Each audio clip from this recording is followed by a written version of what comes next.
स्वागत है आपका सेंटर फॉर एजुकेशन में। आज के लेक्चर में हम पढ़ेंगे series parallel combination of resistances और इस पे एमसीक्यू करेंगे।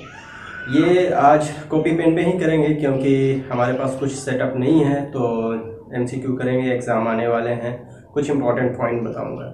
एमीटर, वोल्टमीटर एंड गैल्वेनोमीटर की बात अभी कर लेते हैं। एमीटर क्या होता है? एक डिवाइस होता है जो कि करंट को मेजर करने के लिए हम सर्किट में यूज करते हैं, और इसका कनेक्शन कुछ इस तरीके से होता है जो कि इसे सीरीज में हमेशा कनेक्ट करते हैं किसी भी सर्किट में। और गैल्वेनोमीटर की बात करें तो गैल्वेनोमीटर सिंपल एक आपका डिवाइस है जो कि करंट के फ्लो को डिटेक्ट करता है। ठीक है, गैल्वेनोमीटर का यूज़ करके ही एमीटर और वोल्टमीटर बनाते हैं। और वोल्टमीटर की बात करें तो वोल्टमीटर एक ऐसा डिवाइस जो कि वोल्टेज को मेजर करता है, और इसे सर्किट में हम पैरेलल में ऐड करते हैं जो कि कुछ इस तरीके से है। तो चलिए स्टार्ट करते हैं आज का लेक्चर। वो भी पेन और कॉपी पे ही करेंगे इसको। तो और हाँ, इम्पॉर्टेंट पॉइंट ये है कि इस वीडियो में कुछ नॉइज़ हो गए हैं बहुत ज़्यादा, तो उस नॉइज़ को मैटर मत कीजिएगा। नेक्स्ट वीडियो में मैं कोशिश करूँगा कि नॉइज़ को रिड्यूस किया जाए।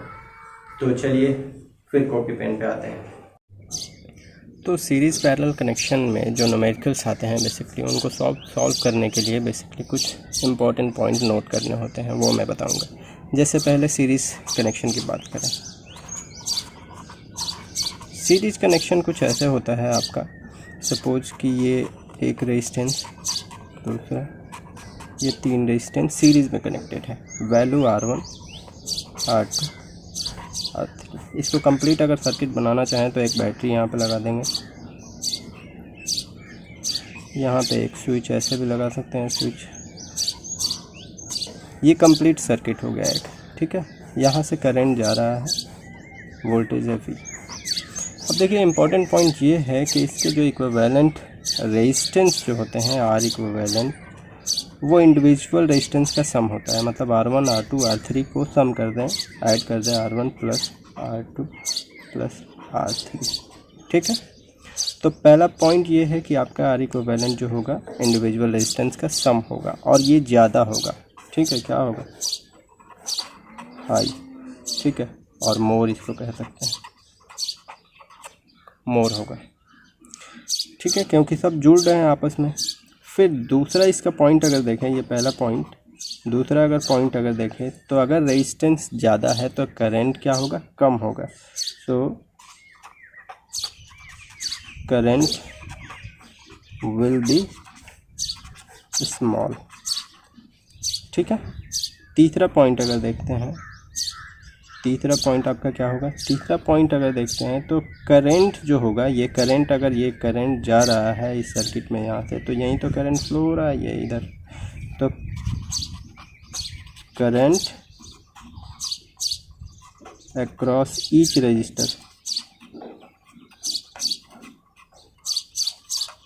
Will be same. सारे रजिस्टर इसके अक्रॉस यहीं आई होगा, इसके अक्रॉस पे आई होगा, यहीं इसके अक्रॉस आई होगा, मतलब सेम आपके क्या होंगे? करंट का वैल्यू होगा। चौथा पॉइंट अगर देखें, चौथा पॉइंट देखते हैं तो इसमें वोल्टेज जो है, voltage across each resistor different होगा। सारे रजिस्टर जैसे R1, R2, R3 के पास जो वोल्टेज मिलेगा वो डिफरेंट होगा according to their resistance value. R1 का क्या रेजिस्टेंस वैल्यू है, R2 का क्या रेजिस्टेंस वैल्यू है, इस पे डिपेंड करेगा। तो voltage will be different across each resistor. ठीक है ना? तो ये आपके सीरीज़ कनेक्शन में कुछ इम्पोर्टेंट पॉइंट याद करने हैं। सीरीज़ कनेक्शन में ये कुछ इम्पोर्टेंट पॉइंट याद करने हैं। अब सीरीज़ पे बेस ही एक छोटा सा न्यूमेरिकल प्रॉब्लम मैं करता हूँ। सपोज़ कि ये एक सर्किट है, R1, R2, R3 सर्किट है। इसको बैटरी से मैं कनेक्ट कर दिया, स्विच लगा दिया यहाँ पे। बैटरी का वैल्यू आपका है 30 वोल्ट। ये आपका 5 ओम का हो गया, 3 ओम और 2 ओम का आपका रजिस्टर है। क्वेश्चन आपसे पूछा जा सकता है कि इक्विवेलेंट रेजिस्टेंस क्या होगा, आर इक्विवेलेंट क्या होगा। तो आर इक्विवेलेंट सिंपल ऐड कर दिए, 5 3 8 और 2 10 ओम हो जाएगा सिंपल। टोटल करंट पूछा जा सकता है, टोटल करंट मतलब यहाँ से जो आई जा रहा है टोटल करंट क्या होगा। आई इक्वल टू क्या होता है, वी अपॉन आर। जो भी वोल्टेज हम अप्लाई करते हैं उसमें से आर बोले तो आर इक्विवेलेंट, आर इक्विवेलेंट ये वोल्टेज और ये टोटल आर इक्विवेलेंट आपका। तो आर इक्विवेलेंट आपका कितना निकला है 10, वोल्टेज क्या है 30/10 इक्वल टू 3 एम्पियर, ठीक है ना।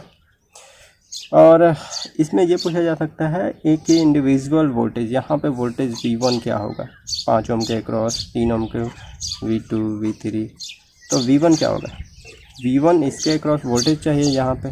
तो यहाँ पे करंट क्या है, करंट क्या है आपको पता होना चाहिए, और इसका रेजिस्टेंस, यही तो V equal to I R भी तो होता है, जैसे V equal to I R तो होता है।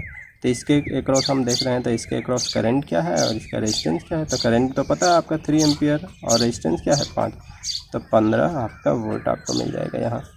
V2 का क्या हो जाएगा, 3 सब में जा रहा है, यहाँ भी 3 करंट, यहाँ भी 3 करंट, बस आपका रेजिस्टेंस का वैल्यू चेंज हो रहा है। 3 × 3 equal to 9 volt. V3 equal to आपका क्या हो जाएगा, 3 × 2 इक्वल टू 6 वोल्ट। तीनों को ऐड करेंगे तो आपका 30 मिल जाएगा, जैसे 15 और 6 कितना हो जाएगा 24 और 6 30।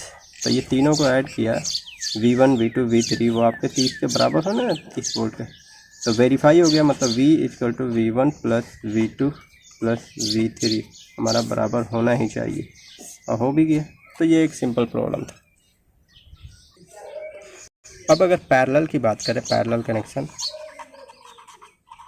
पैरेलल कनेक्शन, पैरेलल कनेक्शन आपके किस तरीके से होते हैं। रेजिस्टेंस को अगर हम 2 पॉइंट के बीच में ऐड करते हैं, 2 पॉइंट के बीच का मतलब ये है कि सपोज ये एक पॉइंट ले लिया, ये एक पॉइंट ले लिया, इसी के बीच में सारे रेजिस्टेंस को, 3 से भी ज़्यादा हो सकते हैं, जितना ले लें इसी पॉइंट के बीच में हम ऐड करेंगे, ठीक। तो इस तरीके के कनेक्शन को हम पैरेलल कनेक्शन कहते हैं, ठीक है। यहाँ पे स्विच में लगा दे रहा हूँ और यहाँ पे एक आपका बैटरी, ठीक है। तो यहाँ से करंट फ्लो हो रहा है I और वोल्टेज जो है B, ये टोटल करंट है। और ये टोटल करंट जब यहाँ होगा डिवाइड हो जाएगा, करंट I1 में, I2 में और यहाँ I3 में, ठीक है ना। तो करंट डिवाइड हो रहा है, इसका मतलब हम करंट को लिख सकते हैं I equal to I1 plus I2 plus I3, ठीक है ना। Resistance R1 R2 R3, resistance के वैल्यू को निकालने का फॉर्मूला जो है 1/R equivalent equal to 1/R1 plus 1/R2 plus 1/R3। जैसा कि मैं MCQ पॉइंट ऑफ व्यू से बता रहा हूँ, तो मैं ये समझ रहा हूँ कि आप लोगों को इसका डेरिवेशन आते हैं, ठीक है। तो ये डायरेक्ट इसीलिए फार्मूला लिख रहा हूँ। अगर 3 रेजिस्टेंस है तो R इक्विवेलेंट इक्वल टू ये भी लिख सकते हैं। इसको सॉल्व करने के बाद हमें कुछ इस तरीके से मिलेगा, R1 R2 R3 upon R1 R2 R2 R3 plus R3 R1, ये आपके रेजिस्टेंस के वैल्यू है। तो पहला पॉइंट आपका यही हो जाएगा कि आपका जो टोटल करंट ये जो है वो बराबर होगा I1 I2 I3 के, ठीक है। और इक्विवेलेंट रेजिस्टेंस को अगर सॉल्व करेंगे तो इक्विवेलेंट रेजिस्टेंस आपका स्मॉल होगा, और कितना स्मॉल होगा ये भी देख लीजिए। ये 3 रजिस्टर है, 1 2 3, तीनों रजिस्टर में है सबसे जिसका कम वैल्यू होगा, ये नोट इम्पोर्टेंट मतलब पॉइंट्स है कि सबसे कम रेजिस्टेंस जो होगा उससे कम ही आपका आएगा इक्विवेलेंट रेजिस्टेंस। बात समझिए, अगर ये 5 है, ये 3 है, सपोज 5 है, 3 है और 2 है, तो आपका इक्विवेलेंट रेजिस्टेंस 2 से कम ही आएगा। तो आप डायरेक्ट MCQ देखकर आप सॉल्व कर सकते हैं, अगर आपके पास ऑप्शन गिवन है, सपोज़ कि 6 है, 4 है, 3 है, 2 है, और उस 2 के बाद कोई और जैसे 1 दिया हुआ है, तो इस तरीके से 2 के बाद जो 1 है हो सकता है कि 1 होगा, तो आप टिक कर सकते हैं, ठीक है, सॉल्व करने के बाद। तो ऑप्शन में तो खैर एग्जैक्ट वैल्यू दिए रहते हैं, तो आप एलिमिनेट कर सकते हैं, ठीक है। अब पैरेलल में वोल्टेज और एक पॉइंट जो है voltage across each resistor voltage across each resistor will be same होगा। ये 2 पॉइंट के बीच में, ये 2 पॉइंट के बीच में ही तो ये वोल्टेज कनेक्ट है, तो इसलिए ये वोल्टेज इसे R1 को मिलेगा, R2 को मिलेगा, R3 को मिलेगा, तो वोल्टेज आपके सेम होंगे, ठीक है ना। तो करंट का सम हो गया, इक्विवेलेंट रेजिस्टेंस स्मॉल होगा, फार्मूला बता दिया, वोल्टेज आपका सेम होता है, ठीक है ना। अब इसमें कुछ पॉइंट तो नहीं छूट रहा है, चलिए अगर कुछ छूट रहा होगा तो न्यूमेरिकल में हम कर लेंगे। और जैसे कि मैं एक न्यूमेरिकल करा देता हूँ। न्यूमेरिकल कुछ इस तरीके से, अगर पैरेलल कनेक्शन में 3 रेजिस्टेंस 2 पॉइंट के बीच में मैं ऐड कर दिया 1 2 3, डायरेक्ट मैं लिख देता हूँ इसको 6 और 4 और 2 मैं दे दिया। ओम तरह यूनिट ओम होते हैं रजिस्टर के, रेजिस्टेंस। यहाँ एक बैटरी लगा दिया ऐसे।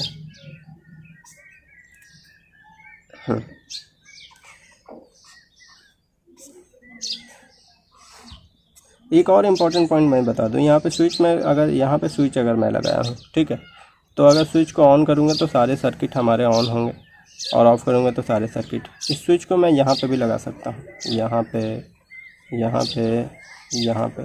तो इससे क्या होगा कि इंडिविजुअल जो, अगर स्विच को मैं यहाँ से हटा दिया तो यहाँ से अगर इसको ऑन किया तो ये वाला चलेगा, बाकी अगर ऑफ़ है तो ये।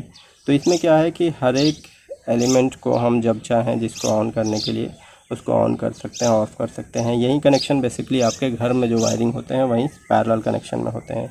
तो MCQ में आ जाते हैं कि घर के वायरिंग जो है किस तरीके की।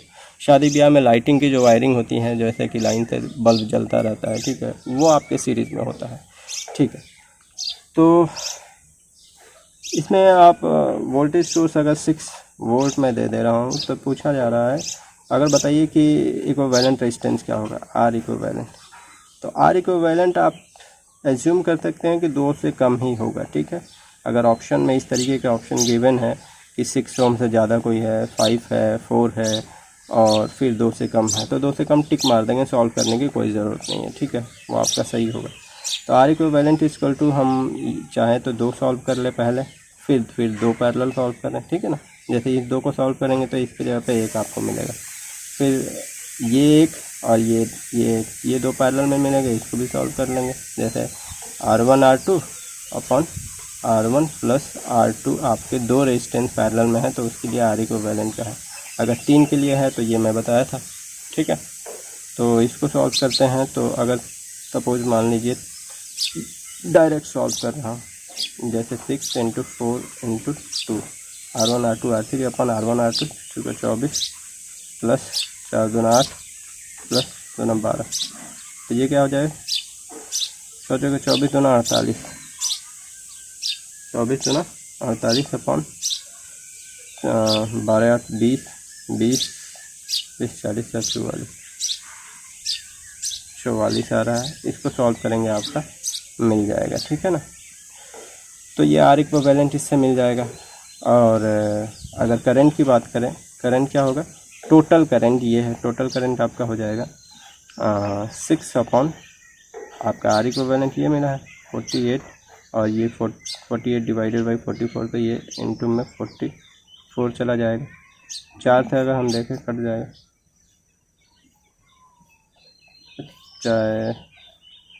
4 से 4 एकम 4 से 2 8 11, तो ये 66 अपॉन 12 12 60 होता है, ठीक है।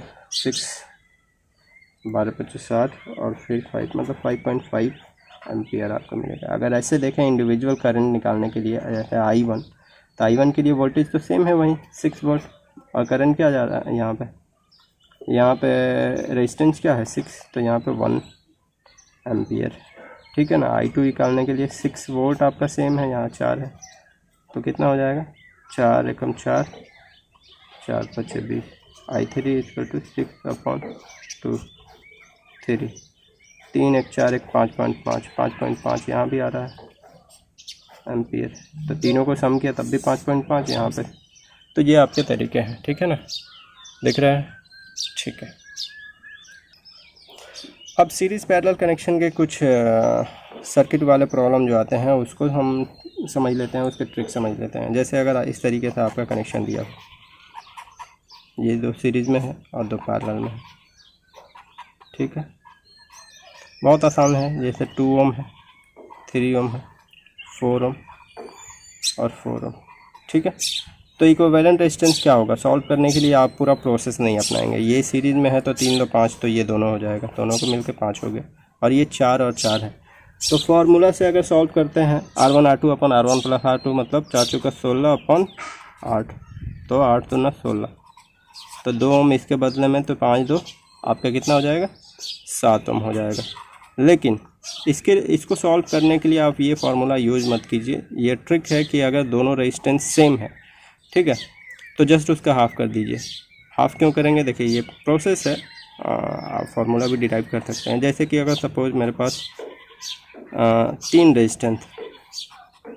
रेजिस्टेंस है, वो भी आपके 6 ओम 6 ओम 6 ओम, वो पैरेलल में कनेक्ट, तो करेंगे क्या, 6 को डिवाइड कर देंगे 1 2 3, 3 रेजिस्टेंस लगे हुए हैं तो 3 है, जितने रेजिस्टेंस लगे रहेंगे उससे डिवाइड करेंगे तो ये 2 ओम आ जाएगा। अगर मान लीजिए कि n रेजिस्टेंस लगे रहते हैं, ये n रेजिस्टेंस, तो ये क्या करेंगे, 6/n, n का वैल्यू मतलब जो भी हम n का वैल्यू मतलब जितना ले सकते हैं, n का वैल्यू 10 हो सकता है, 20 हो सकता है, अगर 6 है तो 6, तो 6/6 1 हो, n का वैल्यू अगर 6 लिया तो 1 हो। तो ये प्रोसेस है आपका पैरेलल के लिए। जैसे एक क्वेश्चन अगर आपके पास इस तरीके से दिया हो, जैसे 5, ये 5 ओम, ये भी 5 ओम, और यहाँ पे आपके 10 ओम, तो यहाँ पे देखिए इसके बीच में इक्विवेलेंट क्या होगा, ये दो सीरीज में है 5 5 10, 10 के पैरेलल में 10, तो क्या हो जाएगा 10/2, तो ये आपको 5 ओम मिल जाएगा,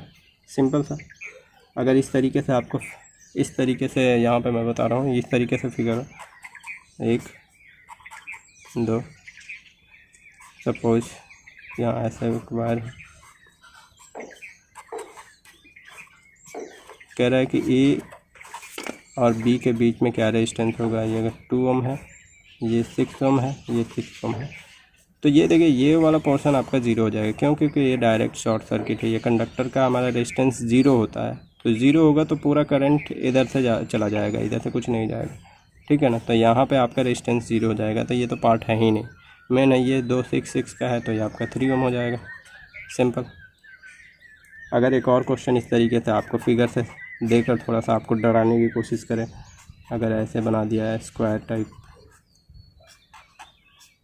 और यहाँ से निकाला ए, ये है बी, यहाँ भी एक लगा दिया, पूछेगा ए और बी के बीच में आर इक्विवेलेंट क्या होगा, वैल्यू अगर दे दिया, ये 2 ओम है, ये 2 ओम है, ये 4 ओम, ये 4 ओम, ठीक है ना, और ये 8 ओम, तो आर इक्विवेलेंट क्या होगा। ये और से देखिए, ये वाला एक, ये वाला एक, और ये 3 आपके रेजिस्टेंस पैरेलल में है, 2 2 4 ओम का, 8 ओम का, 8 ओम का, तो ये 8 8 कितने हो जाएगा 4, और ये 4, तो आपको 4 4 पैरेलल में मिल गए, समझ रहे हैं ना।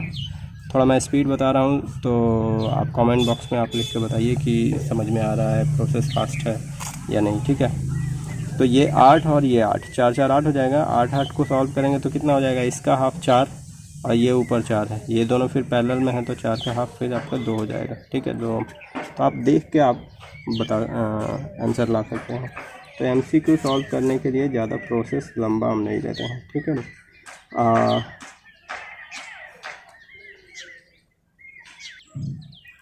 एक ये क्वेश्चन है, इस तरीके के क्वेश्चन आपको डराने के लिए बेसिकली देगा, लेकिन बहुत ही आसान है, डायरेक्ट आप क्वेश्चन देख कर ही इसका आंसर बता सकते हैं, ट्रिक है।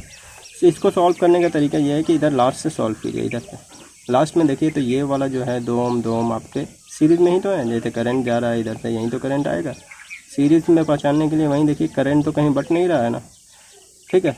तो यहाँ से अगर देख रहे हैं करंट, तो यहाँ पे जा रहा है, किधर करंट जा रहा है कि यहाँ, तो ये इस पॉइंट और ये पॉइंट के बीच में देखिए बट रहा है, तो ये आपके यहाँ से ये दोनों लेते हैं तो ये पैरेलल है, लेकिन इधर देख रहे हैं तो ये सीरीज़ है, तो 2 और 2 आपके 4 हो जाएंगे, 4 और 4 के साथ पैरेलल कितना है 4, तो इसको सॉल्व करेंगे तो इतने पार्ट के बदले में हम डायरेक्ट एक रेजिस्टेंस लगा सकते हैं, कितना, 2 ओम का। तो ये 2 ओम हो गया, फिर ये 2 ओम सीरीज़ में मिलेगा, ठीक है ना। तो सीरीज़ में आपका फिर हुआ 4 हो गया, फिर उसके बाद पैरेलल में 4, तो इतने के बदले में फिर आपका 2 ओम, ये एलिमिनेट होता रहेगा, ठीक है। फिर 2 ये है, फिर ये 2 है, तो ये 4 और ये 4, फिर आपको यहाँ पे इतने के बदले में मिल गया 2 ओम।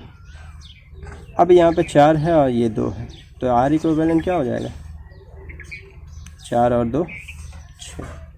आप ऐसे भी देख सकते हैं, ये थोड़ा गंदा हो गया फिगर, आप ऐसे देख सकते हैं कि यहाँ पे आर इक्विवेलेंट मतलब ए और बी के बीच में अगर पूछ रहा है कि ए और बी के बीच में कितना आपका इक्विवेलेंट रेजिस्टेंस है, तो यहाँ पे अगर कोई रेजिस्टेंस लगा हुआ है सीरीज़, ठीक है ना, तो वो तो सीरीज़ में आएगा ही इसको सॉल्व करने के, तो 4 से ज़्यादा ही होगा वैल्यू, बस पहला ऑप्शन की 4 से ज़्यादा होगा। तो 4 से कम अगर एमसीक्यू में आ रहा है तो उसको तो एलिमिनेट कर देंगे, और 4 से ज़्यादा होगा और तो फिर बाकी प्रोसेस ये देखेंगे। तो आप तो डायरेक्ट आंसर ला सकते हैं प्रोसेस सॉल्व करके, इधर 4 फिर 2 फिर एलिमिनेट करते करते आप ला सकते हैं, ठीक है। लेकिन एलिमिनेट करने का ये तरीका है कि इससे 4 से ज़्यादा होगा, आप देख लिए अगर 4 से कोई ज़्यादा है, एक वैल्यू ज़्यादा है, तो बस उसको टिक करेंगे, आप आगे निकलेंगे, ये सॉल्व करने की कोई ज़रूरत नहीं है, ठीक है ना।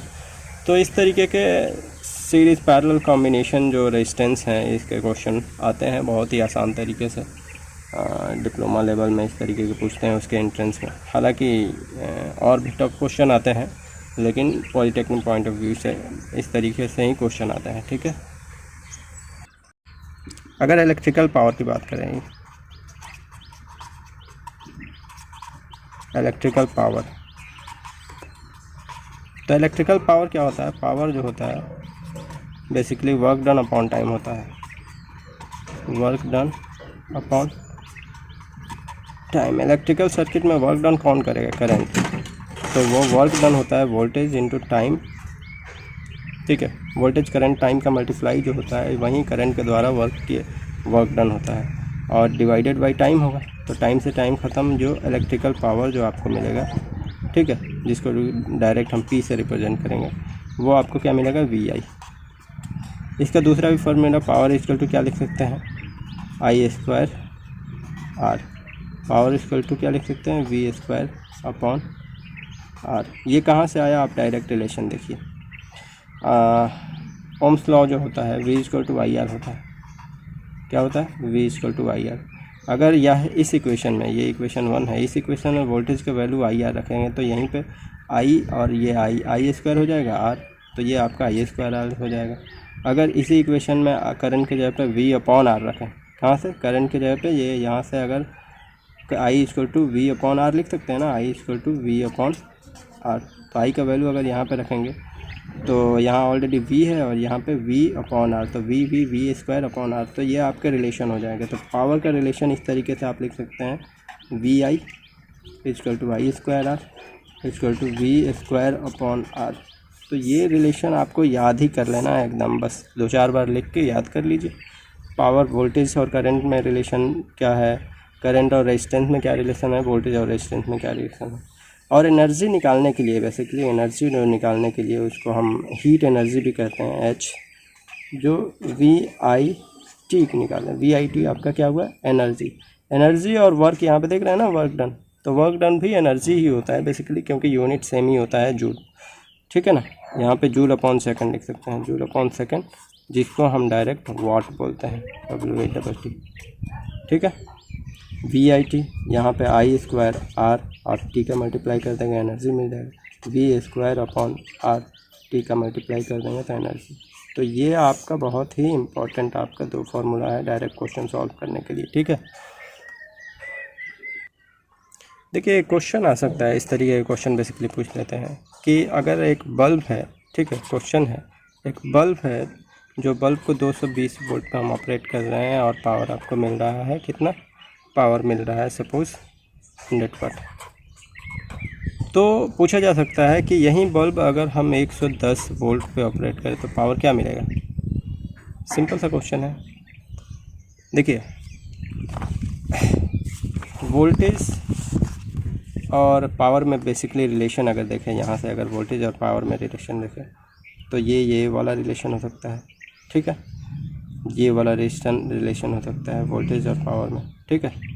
तो अगर पावर इक्वल टू हम जैसे P1 फर्स्ट सिचुएशन में P1 इक्वल टू हम क्या लिख सकते हैं, अगर V²/R लिखें, क्योंकि रेजिस्टेंस ये वाला चूज करेंगे क्योंकि उसका रेजिस्टेंस तो सेम ही होगा ना। रेजिस्टेंस तो मटेरियल का चेंज, लेकिन करंट जो है आपका चेंज सप्लाई के अकॉर्डिंग चेंज होता है, तो हम ये चूज करेंगे दूसरा वाला।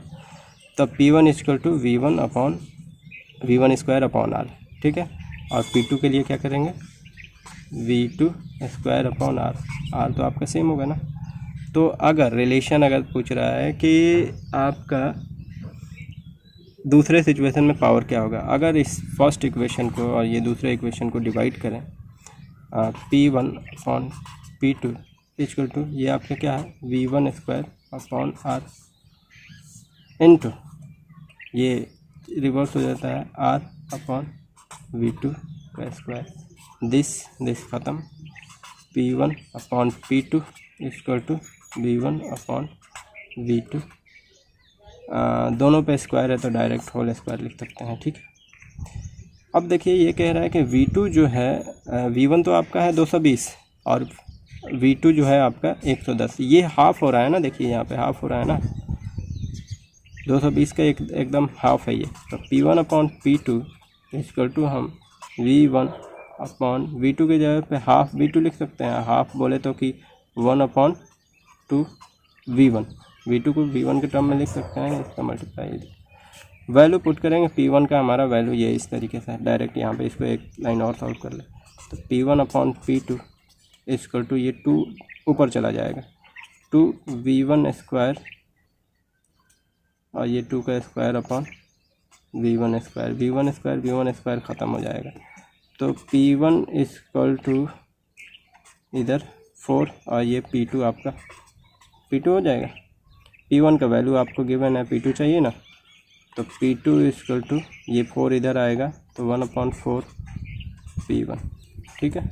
तो 1/4 P1 का वैल्यू आपका कितना दिया हुआ है, 100 × 100, तो 25 वाट आपका दूसरे सिचुएशन में। खैर ये लेंदी है, थोड़ा सा लंबा प्रोसेस है, लेकिन आप थोड़ा सा आइडिया लगाएं तो देखिए किस तरीके है। अगर हमारा वोल्टेज क्या है, डिक्रीज़ हो रहा है, जैसे वोल्टेज डिक्रीज़ हो रहा है, वोल्टेज हाफ होगा, तो ये पॉइंट आप नोट कर लीजिए। जैसे वोल्टेज को हाफ करेंगे तो पावर जो है क्या आ जाएगा, 1/4 हो जाएगा। क्या कहा, वोल्टेज को हाफ किया तो पावर 1/4, कहने का मतलब पावर पहले 100 था तो अब आ गया 100, 1/4 ऑफ 100 आपका 25 हो गया। अगर 200 होता, अगर सपोज 200 होता तो इसको 4 से सिंपल डिवाइड कर दीजिए, कितना 50।